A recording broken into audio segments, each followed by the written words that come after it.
રોહને મોંઘી annual fee વાળું એક પ્રીમિયમ ક્રેડિટ કાર્ડ લઈ લીધું. જોઈનિંગ અને એન્યુઅલ ફી ઘણી ઊંચી હતી, પરંતુ તેમાં મળનારા ફાયદા પણ ઘણા હતા.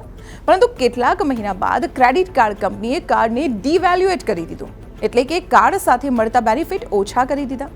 જે બેનિફિટ્સ માટે રોહન ઊંચી એન્યુઅલ ફી ચૂકવી રહ્યો હતો, તે બેનિફિટ્સ જો ના મળતા હોય તો તેને આવું કાર્ડ રાખવાનો શું ફાયદો? રોહન હવે તેનું કાર્ડ બંધ કરાવવાનું વિચારી રહ્યું છે. જો તમારા ક્રેડિટ કાર્ડને પણ કંપની ડિવેલ્યુએટ કરી દે છે, તો તમારે વિચારવું જોઈએ કે તમારે તે કાર્ડ ચાલુ રાખવું કે તેને બંધ કરી દેવું. આ વિડીયોમાં આપણે સમજીશું કે શું હોય છે કાર્ડ ડિવેલ્યુએશન અને તેની કાર્ડ હોલ્ડર પર શું અસર પડે છે. ક્રેડિટ કાર્ડ ડિવેલ્યુએશનનો અર્થ છે કાર્ડ સાથે મળનારી વેલ્યુ કે બેનિફિટ્સ ઓછા કરી દેવા. આવું ત્યારે થાય છે જ્યારે ક્રેડિટ કાર્ડ કંપની કે બેંક કાર્ડની શરતો, રિવોર્ડ પ્રોગ્રામ અથવા ફીમાં ફેરફાર કરે છે, જેને કારણે કાર્ડ હોલ્ડરને મળનારી કાર્ડની વેલ્યુ ઓછી થઈ જાય છે. ક્રેડિટ કાર્ડ ડિવેલ્યુએશન તે લોકો માટે ખરાબ છે જેમણે કાર્ડના બેનિફિટ અને રિવોર્ડને ધ્યાનમાં રાખીને કાર્ડ લીધું હતું, પરંતુ હવે તે જ બેનિફિટ અને રિવોર્ડ ઘટી ગયા છે. કાર્ડ ડિવેલ્યુએશનને કારણે કાર્ડ હોલ્ડરના ફાઇનાન્શિયલ પ્લાનિંગ પર અસર પડી શકે છે. તાજેતરમાં ઘણા પોપ્યુલર કાર્ડને ડિવેલ્યુએટ કરવામાં આવ્યા છે, જેમાં એક્સિસ બેંકના એક્સિસ મેગ્નાસ કાર્ડ, HDFC બેંકના રિગાલિયા ક્રેડિટ કાર્ડ, SBI કાર્ડના SBI કેશબેક ક્રેડિટ કાર્ડનો સમાવેશ થાય છે.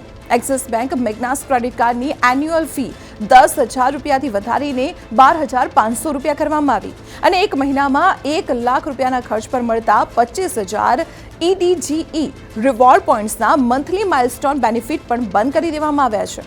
HDFC રિગાલિયા ક્રેડિટ કાર્ડ પર એરપોર્ટ લાઉન્જ એક્સેસ માટે એક વાઉચરમાં લઘુત્તમ રૂપિયા 1 લાખ ખર્ચ કરવો પડશે, જ્યારે SBI કેશબેક ક્રેડિટ કાર્ડમાંથી તો ફ્રી લાઉન્જ એક્સેસ જ હટાવી દેવામાં આવ્યું છે.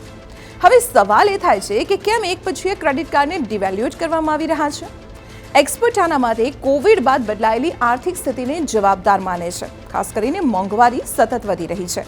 ગુડ્સ અને સર્વિસીસનો ખર્ચ સતત વધતા ક્રેડિટ કાર્ડ કંપનીઓ પોતાના રિવોર્ડ પ્રોગ્રામ્સને જાળવી રાખવા માટે ઝઝૂમી રહી છે.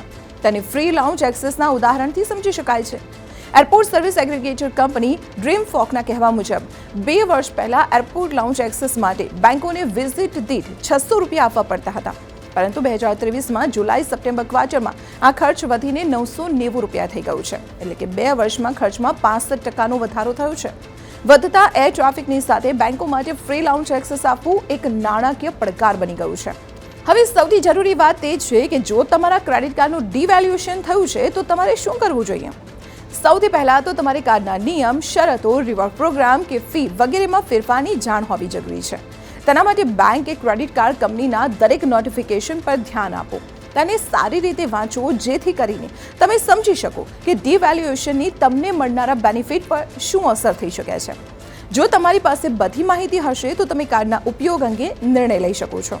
તમે કાર્ડનો ક્યાં ક્યાં ઉપયોગ કરો છો તેની સમીક્ષા કરો, બેનિફિટની સમીક્ષા કરો.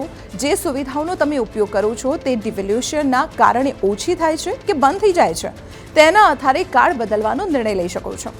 બીજું, કાર્ડ લેતા પહેલા નવા કાર્ડ બાબતે પણ રિસર્ચ કરો કે ત્યાં પણ જૂના જેવા જ કે તેનાથી વધુ બેનિફિટ મળશે કે કેમ.